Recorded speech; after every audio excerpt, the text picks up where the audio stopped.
Hi friends, welcome to TNPSC mind YouTube channel. இந்த வீடியோல Padma publication வெளியிட்ட பா சிவா அவர்களோட சமூக பொருளாதார பிரச்சனைகள் புக்கை பத்தின ரிவ்யூ தான் பார்க்க போறோம். இந்த புக்ல இந்தியா அண்ட் தமிழ்நாடு ரெண்டுமே கவர் பண்ணியிருக்காங்க. தமிழ்ல நம்ம கிட்ட இருக்கக்கூடியது 3rd எடிஷன் புக். இந்த புக் உங்களுக்கு இங்கிலீஷ் மீடியம்ல 1st எடிஷன் புக்கா இருக்கு. இந்த புக்கை பத்தின டீடைல் ரிவ்யூ வீடியோ ஆல்ரெடி நம்ம சேனல்ல போட்டிருக்கேன். அந்த வீடியோக்கான லிங்க் டிஸ்கிரிப்ஷன்ல கொடுக்குறேன், செக் பண்ணி பார்த்துக்கோங்க. போட்டித் தேர்வுக்கு தயாராகக்கூடியவங்களுக்கு மட்டும் இல்லாம இந்தியாவினுடைய சமூக பொருளாதார சவால்களை புரிந்து கொள்ளணும்னு நினைக்கிறவங்களுக்கும் இந்த புத்தகம் வந்து பயனுள்ளதா இருக்கும். எளிய தமிழ்ல தெளிவான விளக்கத்துடன் கொடுத்திருக்கிறது இந்த புக்கோட ஹைலைட். அது மட்டும் இல்லாம டிஎன்பிசினுடைய previous year question, current affairs எல்லாமே இந்த புக்ல வந்து கவர் பண்ணியிருக்காங்க. இந்த புக் குரூப் 1 குரூப் 2 மாதிரியான மெயின்ஸ் எக்ஸாமுக்கு மட்டும் இல்லாம குரூப் 4 மாதிரியான எக்ஸாமுக்குமே யூஸ் ஆகும். இந்த புக்கை ப்ரிலிம்ஸ் அண்ட் மெயின்ஸ் ரெண்டுக்குமே யூஸ் பண்ணிக்கலாம். இந்த புக்ல மொத்தம் 15 தலைப்புகள் கவர் பண்ணியிருக்காங்க. 2025 நவம்பர் வரைக்குமே உங்களுக்கு கரண்ட் அஃபேர்ஸோட வந்து கொடுத்துருக்காங்க. அது மட்டும் இல்லாமல் டிஎன்பிசினுடைய ப்ரீவியஸ் இயர் கொஸ்டின் 2015 2025 வரைக்கும் கொடுத்துருக்காங்க. ஓகே, இப்போ புக்கை பார்த்துடலாம் எப்படி இருக்குன்னு. இந்த புக்லேயே group 1 group 2 group 2A main சிலபஸையும் குரூப் 1 குரூப் 2 குரூப் 2A ப்ரிலிம்ஸுக்கும் அதே மாதிரி குரூப் 4 எக்ஸாமுக்கும் சிலபஸ் வைஸ் இந்த புக்கில் என்ன டாபிக் கவர் ஆகுது அப்படிங்கிறத கொடுத்துருக்காங்க. இந்த புக்கில் மொத்தம் 15 தலைப்புகள் கவர் பண்ணியிருக்காங்கன்னு சொன்னேன் இல்லையா? அது என்னென்ன தலைப்புகள்னா, முதல் தலைப்பு குழந்தை தொழிலாளர், 2வது தலைப்பு மக்கள் தொகை வெடிப்பு, 3வது தலைப்பு எழுத்தறிவின்மை, 4வது தலைப்பு பெண்கள் அதிகாரம், 5வது தலைப்பு விளிம்பு நிலை குழுக்கள். இந்த தலைப்புகளை என்னெல்லாம் எக்ஸ்பிளைன் பண்ணியிருக்காங்கன்னா, மூத்த குடிமக்கள், மாற்றுத்திறனாளிகள், திருநங்கையர், ஆதி திராவிடர் மற்றும் பழங்குடியினர், மத சிறுபான்மையினர், இதெல்லாம் வந்து இந்த 5வது தலைப்புகளை கவர் பண்ணியிருக்காங்க. 6வது தலைப்பு இந்தியா மற்றும் தமிழ்நாட்டின் வேலையின்மை, 7வது தலைப்பு வறுமை, 8வது தலைப்பு சுகாதாரம் மற்றும் நலவாழ்வு, 9வது தலைப்பு தீவிரவாதம் மற்றும் வன்முறை, 10வது தலைப்பு நகரமயமாதல், 11வது தலைப்பு சிறுபான்மையினரின் பிரச்சனைகள், 12வது தலைப்பு மனித உரிமைகள் பிரச்சனைகள், 13வது தலைப்பு தன்னார்வ தொண்டு நிறுவனங்கள், 14வது தலைப்பு ஊழல், 15வது தலைப்பு தகவல் அறியும் உரிமை சட்டம். இந்த 15 தலைப்புகள் தான் இந்த புக்கில் வந்து கவர் பண்ணியிருக்காங்க. டிஎன்பிஎஸ்சி சிலபஸில் மக்கள் தொகை வெடிப்புன்னு மட்டும் கொடுத்துருப்பாங்க. அந்த தலைப்பை ஃபுல்லாக நீங்கள் கம்ப்ளீட் பண்ணணும்னா இந்த புக்கில் கொடுத்துருக்கக்கூடிய இந்த எல்லா சப்ஹெட்டிங்ஸுமே நீங்கள் படிச்சிங்கன்னா தான் மக்கள் தொகை வெடிப்பு அப்படிங்கிற தலைப்பை உங்களால் வந்து கம்ப்ளீட் பண்ண முடியும். இப்போ மக்கள் தொகை வெடிப்பு அப்படிங்கிற தலைப்புக்கு நீங்கள் என்னெல்லாம் படிக்கணும்னா, மக்கள் தொகையினுடைய இன்றைய நிலை, அதாவது 2011 கணக்கெடுப்பின்படி மக்கள் தொகை இந்தியாவில் எவ்வளோ இருந்தது, தமிழ்நாட்டில் எவ்வளோ இருந்தது, உலக அளவில் மக்கள் தொகை எவ்வளோ இருந்தது அப்படிங்கிற எல்லா டீட்டெயிலுமே வந்து நம்ம தெரிஞ்சுக்கணும். 2011 இந்தியாவில் வந்து 121 கோடியும் தமிழ்நாட்டில் 7.21 கோடியும் இருந்தது மக்கள் தொகை. இதுவே 2011 உலக மக்கள் தொகை எவ்வளோ இருந்ததுன்னா 700 கோடியாக இருந்தது. 2024 820 கோடியை வந்து தாண்டி இருக்கிறதா ஐநா சபை வந்து சொல்லியிருக்காங்க. உலக மக்கள் தொகையில் முதலிடத்தில் இருந்தது சீனா தான், அது நம்ம எல்லாத்துக்கும் தெரியும். இப்போ வந்து இந்தியா வந்து முதலிடத்தில் வந்து வந்திருக்கு. ஸோ 2024 இந்தியாவினுடைய மக்கள் தொகை 145 கோடியாக இருக்குது. இதுவே வந்து 2054 169 கோடியாக வந்து உச்சத்தை அடைஞ்சு அதுக்கப்புறம் வந்து மக்கள் தொகை வந்து குறைய ஆரம்பிக்கும் அப்படின்னு சொல்லி ஐநா சபை வந்து சொல்லியிருக்காங்க. அப்புறம் இரு குழந்தை கொள்கையை பற்றி தெரிஞ்சுக்கணும். இப்போ 1980 பார்த்தீங்கன்னா ஒரு குழந்தைக்கு மேல் யாரும் பெற்றுக்கொள்ளக்கூடாது அப்படின்னு சீனாவில் வந்து சட்டம் வந்து இருந்தது.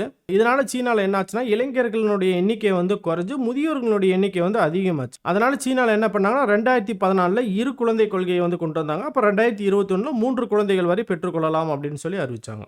இரு குழந்தை கொள்கைங்கிற நிலைப்பாடு பார்த்தீங்கன்னா இந்தியாவில் ஒரு சில மாநிலங்களையும் வந்து இருக்குது. இதுவே நீங்கள் ஆந்திராவை எடுத்துக்கிட்டீங்கன்னா 2024 என்ன சொல்லியிருக்காங்கன்னா, அதிக குழந்தைகளை கொண்ட குடும்பங்களுக்கு ஊக்கத்தொகை என்றும் 2 குழந்தைகளுக்கு மேல் உள்ளவர்களுக்கு மட்டுமே உள்ளாட்சி தேர்தலில் போட்டியிட முடியும்னு சொல்லியிருக்காங்க. இதுவே அசாமில் 2021 பார்த்தீங்கன்னா 2 குழந்தைகளுக்கு மேல் பெற்றவர்களை பார்த்தீங்கன்னா அரசு பணிகளுக்கு தகுதியற்றவர்களாக மாற்றும் திட்டத்துக்கு ஒப்புதல் அளிச்சிருக்காங்க. அதே மாதிரி உத்தரப்பிரதேசத்தில் இரு குழந்தை கொள்கை தொடர்பான மசோதா வந்து கொண்டு வந்திருக்காங்க. ராஜஸ்தான், மத்திய பிரதேசம், குஜராத், மகாராஷ்டிரா, உத்தரகாண்ட், கர்நாடகா, ஒடிசா, தெலுங்கானா ஆகிய மாநிலங்களிலும் பார்த்தீங்கன்னா இரு குழந்தை கொள்கையை வந்து கடைபிடிக்கிறாங்க. அதே மாதிரி 2 குழந்தைகளுக்கு மேல் பெற்றுக்கொண்டவர்களை உள்ளாட்சி தேர்தலில் போட்டியிடுறதுக்கு தடையும் வந்து விதிக்கிறாங்க.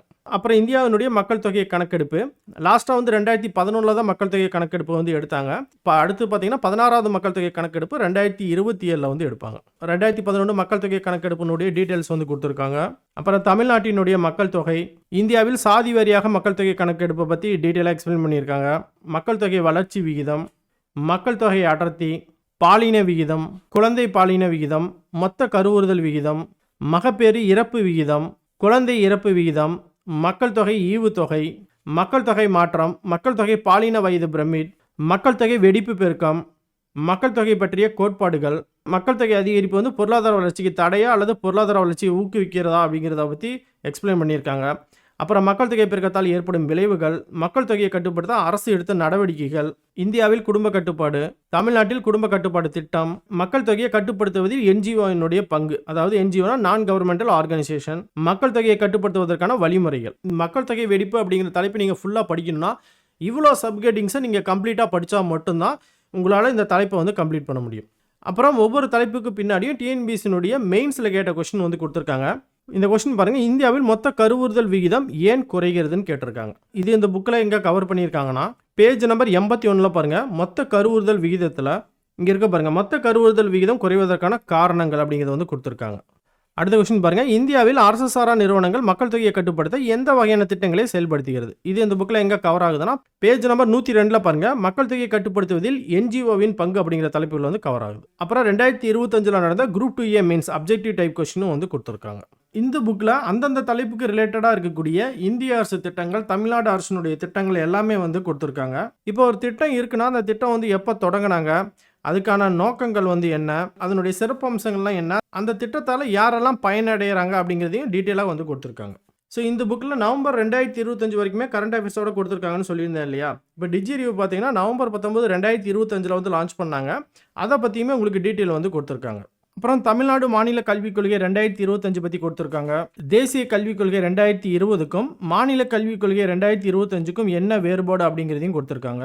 ஓகே, இப்போ குரூப் 2A மெயின்ஸில் கேட்ட ஒரு கொஸ்டின் இந்த புக்கில் எங்கே கவர் பண்ணியிருக்குன்னு பார்க்கலாம். தமிழ்நாடு திறன் மேம்பாட்டுக் கழகம் செயற்கை நுண்ணறிவு தொழில்நுட்பத்தின் மூலமாக இளைஞர்களுக்கு வேலை வாய்ப்பு மற்றும் திறன் பயிற்சிக்கு வழிகாட்டு அமைக்கப்பட்ட ஒரு தளம். இது இந்த புக்கில் எங்கே கொடுத்துருக்காங்கன்னா பேஜ் நம்பர் 175 பாருங்கள், ஒரு பாக்ஸ்லேயே நமக்கு வந்து கொடுத்துருக்காங்க. தமிழக இளைஞர்கள் திறன் பயிற்சி மற்றும் வேலை வாய்ப்புகளை எளிதாக பெற வழிகாட்டுதல்களை வழங்கும் இளையா சாட்பாட் என்ற செயற்கை நுண்ணறிவு தளத்தை நான் முதல்வன் திட்டத்தின் கீழ் தமிழக அரசு ஆரம்பித்துள்ளது. அப்போ இந்த கொஸ்டினுக்கான ஆன்சர் வந்து ஆப்ஷன் பி. நமக்கு இந்த ஆப்ஷனில் பார்த்தீங்கன்னா நான் முதல்வன் அப்படிங்கிறது வந்து கொடுத்துருக்காங்க. ஆனால் அந்த திட்டம் வந்து நான் முதல்வன் திட்டத்தின் கீழே தான் வந்து வருது. ஓகேங்களா, அப்போ இதுக்கான கரெக்ட் ஆன்சர் வந்து ஆப்ஷன் பி தான். அப்புறம் அந்தந்த தலைப்புக்கு ரிலேட்டடாக இம்பார்ட்டன்ட் டேஸ் எதுவும் இருந்ததுன்னா அதையும் இந்த புக்கில் வந்து கொடுத்துருக்காங்க. பேப்பர் குவாலிட்டின்னு எடுத்துக்கிட்டிங்கன்னா நல்லா குவாலிட்டியான பேப்பர் யூஸ் பண்ணியிருக்காங்க. இந்த புக்கில் நீங்கள் தாராளமாக ஹைலைட்டர் யூஸ் பண்ணலாம். ஃபாண்ட் சைஸும் பெருசாக கொடுத்துருக்காங்க. அப்புறம் கரண்ட் அஃபேர்ஸ் ரிலேட்டடாக ஃபியூச்சரில் நீங்கள் எதுவும் எக்ஸ்ட்ரா பாயிண்ட்ஸ் ஆட் பண்ணணும்னா ஆட் பண்ணிக்கலாம். கண்டென்ட்டும் நல்லா ஸ்பேஸ் விட்டு தெளிவாக கொடுத்துருக்காங்க. இந்த புக்கில் இன்னொரு ப்ளஸ் என்னென்னா டபுள் கலரில் வந்து பிரிண்ட் பண்ணியிருக்காங்க. முக்கியமான இன்ஃபர்மேஷன்லாம் இந்த மாதிரி பாக்ஸ் போட்டு ஹைலைட் பண்ணி கொடுத்துருக்காங்க. அப்புறம் முக்கியமான பாயிண்ட்ஸ்லாம் பார்த்தீங்கன்னா உங்களுக்கு இந்த மாதிரி பிளாக் கலர்லேயும் வந்து போல்ட் பண்ணி கொடுத்துருக்காங்க. ஃபைனலாக இந்த புக்கு வாங்கலாமான்னா கண்டிப்பாக வாங்கலாம். ரொம்ப கம்மியான அமௌண்ட்டுக்கு டபுள் கலரில் அப் டு டேட்டாக கரண்ட் அஃபேர்ஸோடு கொடுத்துருக்காங்க. நீங்கள் கொடுக்கக்கூடிய காசுக்கு இது வந்து ஒர்த்தான புக். இந்த புக்கில் மொத்தம் 542 பேஜஸ் இருக்குது. இந்த புக்கு தேவைப்படக்கூடியவங்க பத்மா பப்ளிகேஷன் வெப்சைட்லேயே ஆர்டர் பண்ணிக்கலாம். அப்படி இல்லைன்னா ஸ்க்ரீனில் தெரியக்கூடிய நம்பரை கான்டாக்ட் பண்ணி ஆர்டர் பண்ணிக்கோங்க. ஓகே ஃப்ரெண்ட்ஸ், இந்த வீடியோ உங்களுக்கு பிடிச்சிருக்குன்னு நினைக்கிறேன். வீடியோ பிடிச்சிருந்தா வீடியோக்கு லைக் பண்ணிடுங்க. சப்ஸ்கிரைப் பண்ணாமல் இந்த சேனலை பார்த்துட்டு இருந்தீங்கன்னா சப்ஸ்கிரைப் பண்ணிக்கங்க. உங்கள் ஃப்ரெண்ட்ஸ் யாரும் டிஎன்பிசி படித்தா அவங்களுக்கு இந்த வீடியோ ஷேர் பண்ணுங்கள். இந்த சேனலை பற்றி சொல்லுங்கள். ஓகே ஃப்ரெண்ட்ஸ், அடுத்த ஒரு நல்ல வீடியோவில் பார்க்கலாம். டேக் கேர், பாய்.